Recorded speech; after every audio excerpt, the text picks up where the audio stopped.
Entah bagaimana perasaan yang berkecamuk di benak Mulyadi, 28, pria asal Tangerang, Banten ini.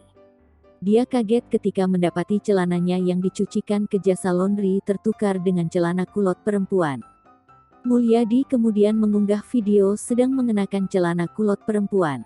Celana milik sang teman tertukar setelah dicuci di jasa laundry. Sang teman menerima celana kulot perempuan itu pada Minggu tanggal 30 Mei tahun 2021 lalu. Sang teman pun belum mengetahui jika celana yang diterima itu bukan miliknya.